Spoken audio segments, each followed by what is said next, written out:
Welcome to the Uncomplicated Perimenopause Podcast. I'm Kate Grosvenor, your friendly perimenopause expert and life coach. And I'm Gabriella, Kate's daughter, representing all the women who are nowhere near perimenopause but want to understand it better.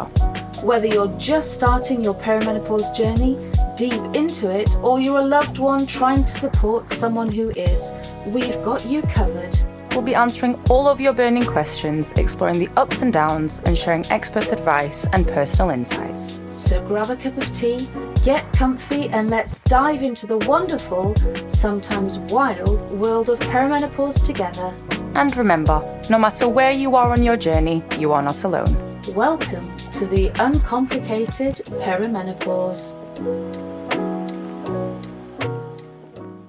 Hello, my darlings, and welcome to episode 2 of the Uncomplicated Perimenopause Podcast. My name is Kate Grosvenor. I'm a perimenopause expert and life coach. And I'm Gabriella Grosvenor, Kate's daughter, and here to learn with all the viewers. So every single week, I'm going to be answering all of your burning questions on perimenopause. I don't get to see the questions in advance. Gabriella does.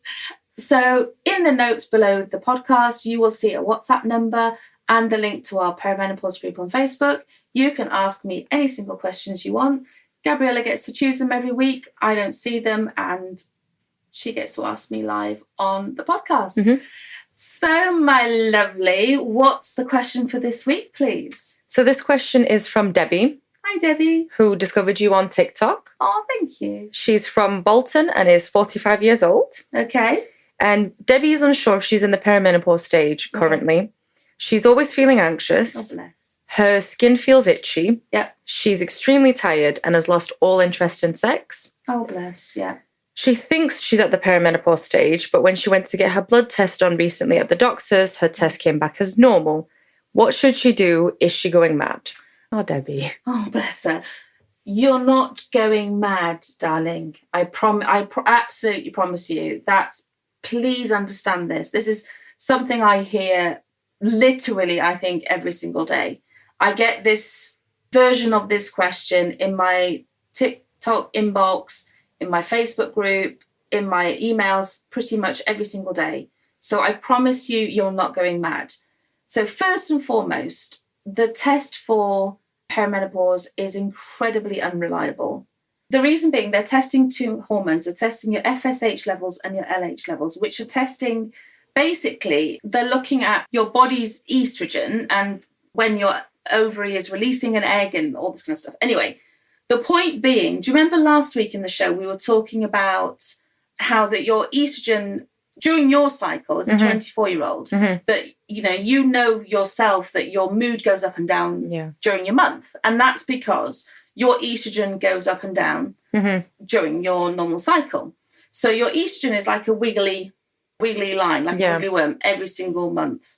Sometimes it's higher, sometimes it's lower. Is this daily? It can change? It doesn't go like every day, but throughout the month it goes higher and then it goes lower. So in perimenopause it does the same thing, but as it goes higher and lower, it's also going down. Mm-hmm. So progesterone during perimenopause goes down in a straight line.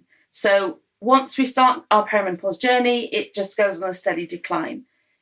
Estrogen doesn't do that. It goes up and down as it declines. Oh. So it kind of goes in a kind of roller coaster as it goes down. So herein lies the problem. When they're testing for your FSH and LH levels, they could test you today and they could test you in a week's time and you would get completely different readings. Okay. So you could test me today, not me personally because I'm 50, so I'm on the other side, but you could test a 45-year-old today and she would be in normal levels, in inverted commas. And then next week you could test her and she would be deficient. So it's just luck of Potluck. Whatever day, yeah. Potluck. Oh. So this is the problem. So if Debbie's gone to... It is Debbie, isn't it? Yes. Sorry, just checking. Perimenopause, brain fog at its finest.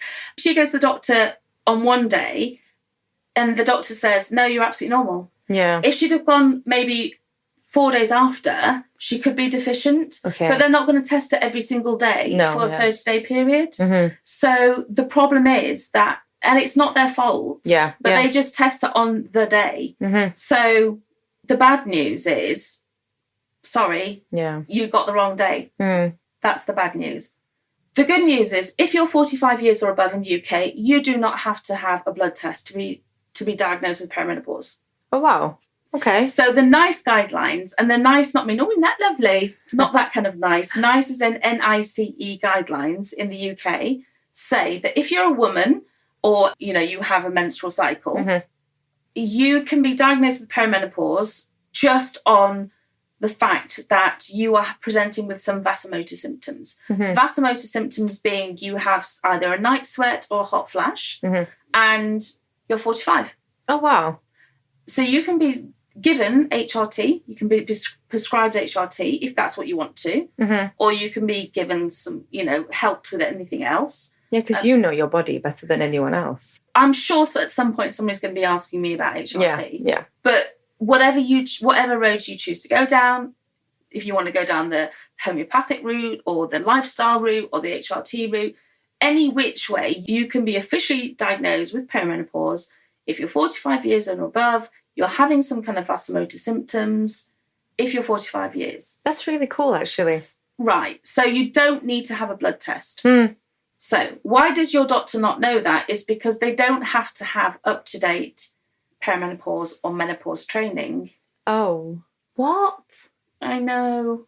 I mean, it only affects 51% of the population. Only. So why would they need to go back and have that? It's optional. It's optional for doctors to learn. Go back and have the up-to-date top-up. Not all doctors have to go back and do it again. But the thing is that quite often, like, the senior nurse practitioners will have that training. Yeah. I personally like to recommend quite often that you go and see a senior nurse practitioner, mm-hmm. quite often because they might be of menopausal age. Yeah. They deal more often with gynae issues. Mm-hmm. You might get a more sympathetic ear. Yeah. You might have a senior nurse practitioner that's got more experience dealing with things like this. That happened with you, wasn't it? Yeah. That's how I first got somebody that was paying attention after I'd gone through. I mean, I can't sit here and say that the doctors didn't try and help me, but they were of little to no use. Sorry. Okay. Sorry, they were really kind. Yeah. But they wouldn't listen. Anyway. Yeah. So, not doing a doctor bash because they were very kind to me and they really tried. But yes. So, the other thing that you can do, then the next question is, what do I do if I'm under 45? Yeah. Because that's an issue. Mm-hmm. So, Prezi for you. Go to the notes in the show and you can download my free perimenopause tracker. Now, I've had women that are in their 30s fill this out, give it to their doctors, and their doctors read it and go, yes, I think you have got enough perimenopause symptoms, and they have been given HRT. So it can in their start. 30s. There have been very, very, very extremely rare cases of perimenopause starting in teenage. Really? Yes. The normal age, okay, so let's do the maths on this. The normal age of perimenopause, of menopause. Yeah. So what is menopause? Mm-hmm. Menopause is 1 day in time. Mm-hmm. So menopause is 1 day to the day, 1 year since you last had a menstrual bleed. Okay. So it's 1 day. Okay. And everyone talks about menopause. Like that's the whole stage of life is menopause. Menopause is 1 day. Mm-hmm. So it's 1 year since you had a last period. Perimenopause is the 10 years before menopause. Mm. So the average age in the UK is around 51 to 52. Okay. For women of colour, it can be slightly later. Mm. So, but it's about that, about 50, let's say approximately 51. Okay. Okay, so if you're going to go 10 years before, you're looking about 40 to 41 for perimenopause. However, it could be 15 years that you start symptoms. So we're already on 35. Yeah. And it could start 5 years earlier than that. Right. Are you with me? So they go, so doctors are looking at the age of 50. Yeah. And I'm going, wait a minute, it could start at 35. Yeah. It could start at 32. So although, yes, technically, people are going, well, it's 50. I'm going, well, it could be 30 though. Bless. So we need to be aware of it. That's the point. We need to be talking about it. We need to be aware of it. So 117 symptoms. Right. 117 does not mean that every single woman is going to have 117 symptoms. This is... Thank you for clarifying. Yes, just everybody breathe with me. We're all okay. Nobody panic. So I obviously have done years and years and years of research, and I have spoken to thousands of women who are all perimenopausal age, who have all told me their symptoms, and I've collated the data and cross-referenced it. So this is all of their symptoms cross-referenced, and when enough women tell me their symptoms of what's going on with their body, it ends up in here. Okay. So it's not that every woman will have 117 symptoms. It's just me wanting to say, listen, these are the things that are going on with women's bodies at the time that they are going through perimenopause. Yeah. So this is what could be happening to you at that time. My whole mission with this perimenopause conversation and dialogue is, I don't want you to feel like Debbie said, you're going mad. Yeah. I don't want you to feel like there's something happening with your body that you're out of control with. Yeah. Do you remember when you first started your periods, how scary it was? Yeah. I remember you coming to me and going, I know, and it is awful. It is, yeah. Do you remember the feeling of I'm bleeding? Yeah, yeah. And this is abnormal, and why, and my tummy pain, and yeah. And I've only just got back with them, and now you're telling me about this. And, obviously I've gone through it then with your sisters, but it's the same kind of feeling with perimenopause. It's like, what's happening to my body? Why am I getting all these things? And just because we're grown-ups is overrated, but just because you're an adult, it doesn't make it any less scary. So why are periods so talked about when periods are inevitable, and so is perimenopause? Why is one talked about more than the other? Why do we know about one? I wish I knew. Okay. My mum died obviously a while ago now, so I never had that conversation with her, because my mum died when I was 33. Yeah, so you were too young. So I was too young to have that conversation with her. But my generation of women, our mums went through the change. Yeah. What was the change? Yeah. I don't know what that really was. Yeah. So it wasn't discussed. It's only in the last, I'm going to say 2-3 years, that this voice is being given a name. Yeah. And we're having this conversation. Perimenopause, I didn't know until I started going through it what it was. I wrote a book on it because I didn't find enough information on it.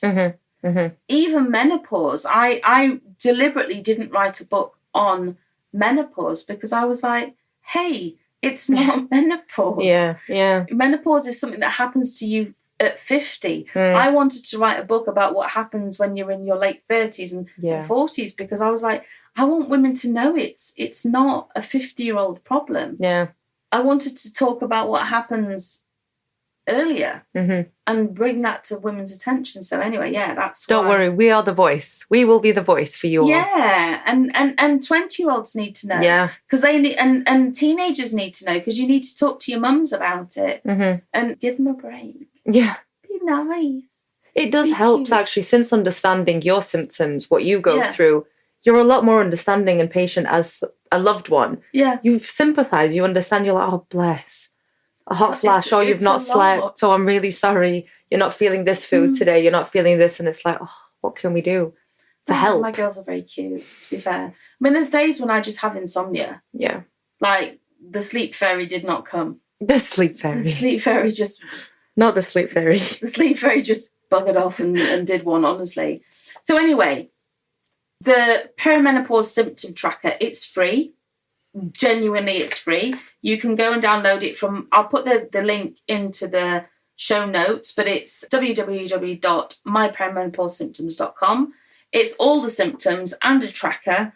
And I've had clients in the 30s that have filled it out, taken it to the doctors. And because it's black and white evidence, and you can say, this is what I've had, this is how often I'm having these symptoms, they can look at it. I've had people fill it out and they've taken it to their doctor who's previously said absolutement no, like no.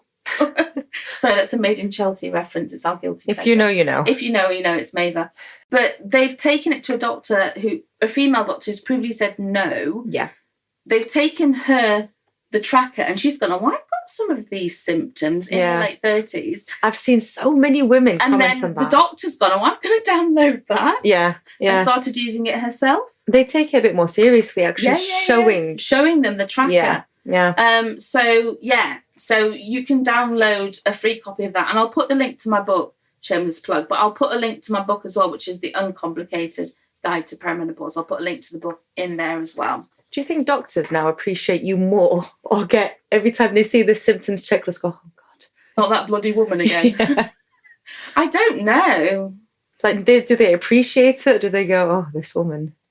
I don't know the answer to that question. I haven't had any hate mail. Someone let us know. Let me know if my name is now mud in the medical community, please. So Debbie, download that, fill it out, and don't take no for an answer. Your rights as a 45-year-old are to be listened to be taken seriously. So download it, go back again, and download the NICE guidelines, print them out, hand them to your doctor. And I know this sounds, and I don't mean that you need to be patronising to your medical professionals, because you don't. But they may not know the latest guidelines. So take a copy of their guidelines and just go in there and say, according to the NICE guidelines, I don't have to have a blood test to be diagnosed. I can just go and have that done anyway. So when it comes to Debbie's symptoms, like losing interest in sex. Okay, so libido, that's what it basically your sex drive is in medical terms is the libido. Very, very normal. And it's one of the most distressing parts of perimenopause, unfortunately. It's actually nothing to do with really estrogen and progesterone as much as it's to do with testosterone. So a common misconception is that testosterone is a male hormone. Women also have testosterone, and we have more testosterone than we have estrogen. Testosterone, and I said this in the last episode, testosterone is not prescribed on the NHS. You can't get testosterone. You can't get tested for it. You can't get prescribed it. You can get it done privately. That there is that option. What I would say is it is an issue in that it is a desire that does leave you, and I get it, and it is a problem. It can be a problem in your marriage, and it's a problem within yourself as well, because sex is an enjoyable part of womanhood, and you don't want to be without that part of your relationship. So there are things that you can try more naturally first. So what I would say is start with something like maca root, MACA root. It's available in all good retailers. Start with that. That can help stimulate a bit of interest. Also, you can try ginkgo biloba. That might help as well. Say that again, sorry. Ginkgo biloba. I'll put links. These are all herbal remedies. So you can start with those to begin with and see if that helps. Okay. Also, if you start on HRT, so some women if they start on HRT, which we now know that Debbie can have, she can be prescribed it based on her age and symptoms. Especially if she feels in the track and goes back to a doctor again, she definitely is entitled. She may feel that when she has the estrogen and progesterone, which is what she will get if she goes back and asks for HRT, she may find that that will be enough to alleviate some of the other symptoms, and so she will feel like her libido does come back to her. Okay. If it doesn't, then try the maca and ginkgo biloba. And if not, then you can look at getting tested and treated privately for testosterone, female testosterone. So that will be the route. So start with the HRT, add the maca root, add a ginkgo biloba, get tested and prescribed testosterone. Will that help with her fatigue as well? That would help with fatigue. Chronic fatigue as well comes with testosterone generally. But again, those would be the 3 stages. So I'd go HRT first, ginkgo biloba, maca root, and just generally with the HRT, because if you didn't tell me if you're getting vasomotor symptoms, so if you're getting night sweats and things like that, sleep is obviously, it goes without saying, sleep is one of the biggest, or lack of sleep is one of the biggest contributors to fatigue. Yeah. So look at your sleep. Make sure you're getting deep sleep. We need a lot of deep sleep in perimenopause. So look at influencing your sleep. So make sure that you're getting deep sleep. I talked last week about bamboo pajamas. Yeah. Game changer. I'll put the link to our bamboo pajamas in the show notes as well. Because night sweats, if you wear things like cotton, the cotton will get wet and then you'll wake up because you'll be cold and damp. That will wake you up. Don't get anywhere near polyester, for the love of all things sweaty. Don't go near polyester or anything when you're sleeping. It does make a difference. Please don't do that. So make sure that the room is cool and that you've got layers on your bed. And tell me about, take care of your sleep. We will do more podcasts on sleep as well. Yeah. But make sure you're getting good quality rest. What was it on itchy ears? Her skin feels itchy. Itchy skin. Yeah. Okay. HRT should help that. Collagen. Mm-hmm. I don't know with the timing of the show versus what's happening, but in the next few weeks, I'm bringing out a collagen supplement that's specifically designed for perimenopause. Surprise! Ta-ta! The reason I'm doing this is I've sourced it and designed it specifically for women in perimenopause because it needs to be done in the market, which hasn't been done yet. It's designed for skin, hair, nails, and joints. I've sourced it from Sweden, so we know where the cows are from. They're from a specific field in Sweden, and it's been created for me or for us specifically for that reason. So if it's not available yet, email me and I'll let you know exactly when it's available in the next few weeks. That will help with your skin. It will also help with your joints. It will also help with any itchiness in general. It will help with just the whole skin thing. That's amazing. Hold on for that one. In the next few weeks, it's on its way. But that will be the best thing for that. What were anything else? She feels like constant anxiety because of these symptoms. Okay. Heart health and perimenopause is very, very important. You need to be extremely aware of your sugar intake. This in itself is a whole podcast. Yeah. Be very aware of your sugar intake in perimenopause because you can become insulin resistant. So if you consume too much sugar in perimenopause, what your heart can do is start to try and burn it off, and especially at night time. So if you get into bed and your heart's doing this, Debbie, it's not that you're anxious necessarily. It could be your heart trying to burn off the sugar. That's one part. So if it's a nighttime thing, it may be that if you eat sweet and chocolate, which I'm not judging you because chocolate is my Achilles heel. So just be aware of that. I'm not. Facts. Okay. And the other thing is that perimenopause will make you feel anxious about things that you never felt anxious about before. And that's not you, my love. That's all of us. Okay? All of us. So, for example, if you never felt anxious about driving before at night time, you might feel anxious about driving now. Okay. You might start to feel anxious about social situations that never bothered you before. I don't know why. It's a perimenopause thing. It strips some of your confidence, and it's because there's so much going on. You lose, I think it's to do as well with the testosterone. You lose some of your bravado. And it's because you lose some of because testosterone is that kind of manly kind of hustle. Teenage boy kind of hormone. Yeah. And I think in perimenopause, because you have all the changes and you have all the kind of like fatigue, and then you're losing some of these hormones as well, before you get to the other side, which can feel a bit more peaceful, a bit more chilled, there's all this kind of emotional turmoil going on. It can make you feel a bit vulnerable, and it can make you feel this, as I said, this roller coaster effect. And because of that, you can feel anxious in certain situations, as well as this generalized anxiety feeling you get from things like the sugar that make you have this kind of heart palpitations, and also the dropping estrogen can causes kind of issues for the heart in general. Yeah. So general advice is be careful of the sugar. Try and stabilize your blood sugar as much as possible by eating protein at every meal. Again, the collagen will help. Collagen is basically 90-something% protein. Okay. So it is good for you. It's good for your heart. And it's Swedish cows, guys. Swedish cows. Yeah. But just in general, try and eat healthy fats. Try and cut down the sugars. Try and eat a nutritiously balanced diet. You know, all the good stuff that we know and love will do you good. And we will be doing more on healthy diets and things. I hope that helps, my darling. Take care of yourself.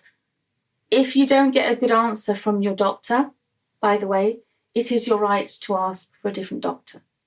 Don't take no for an answer. All right, my darlings, I hope that helps.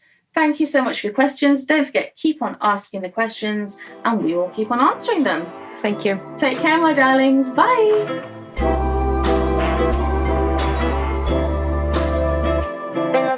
Thanks for joining us today on the Uncomplicated Perimenopause Podcast. We hope you found this episode helpful and inspiring. Don't forget, if you have any questions or topics you'd like us to cover, you can reach out through our perimenopause group or on WhatsApp. For more information on my coaching, perimenopause supplements, books or upcoming events, please visit www.kategrosvenor.com. And if you've enjoyed today's episode, please subscribe, rate and review our podcast. It really helps us reach more listeners just like you. Until next time, remember, perimenopause doesn't have to be complicated. We're here to help you every step of the way. Stay uncomplicated.